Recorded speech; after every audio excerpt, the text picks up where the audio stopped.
தமிழர் அனைவருக்கும் வணக்கம். இன்னைக்கு நம்ம பார்க்க போகிறது பிரெட் பொடிமாஸ். அதுக்கு என்னென்ன தேவையான பொருட்கள்னு பார்க்கலாங்க.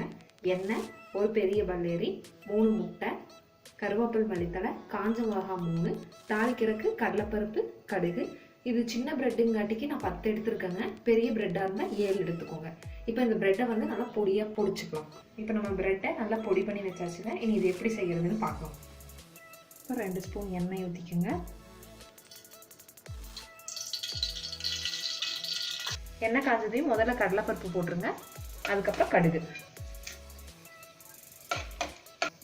கடுகு பொரிஞ்சதையும் பொடியாக நறுக்கி வச்சிருக்கிற வெங்காயத்தை போட்டுருங்க.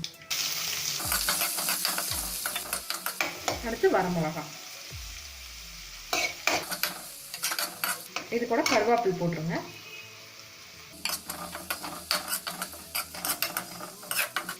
வெங்காயம் பொன்னிறம் ஆனதும் நம்ம முட்டையை இதில் உடச்சி ஊற்றிடலாங்க.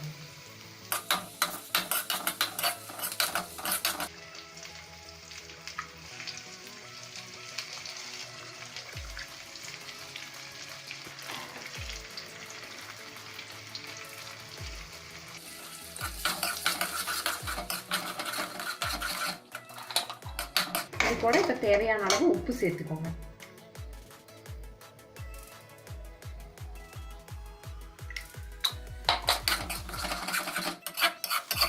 தேவைப்பட்டா இது கூட கொஞ்சம் குருமிளகு பொடியும் சேர்த்துக்கோங்க.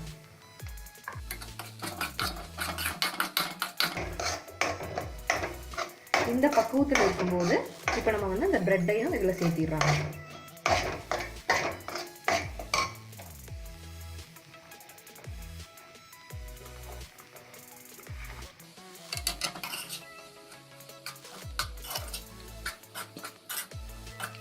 இது ஒரு 5 நிமிஷம் நல்லா வேகணுங்க.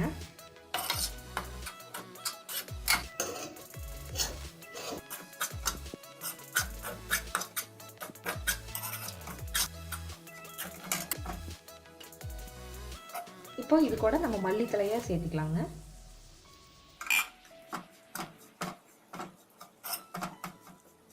அடுப்பு ஆஃப் பண்ணிடுங்க. இப்போ சுவையான பிரெட் பொடிமாஸ் தயார். இந்த காணொளி உங்களுக்கு பிடிச்சிருந்ததுன்னா லைக் பண்ணுங்க, ஷேர் பண்ணுங்க, மறக்காம சப்ஸ்கிரைப் பண்ணுங்க. நன்றி, வணக்கம்.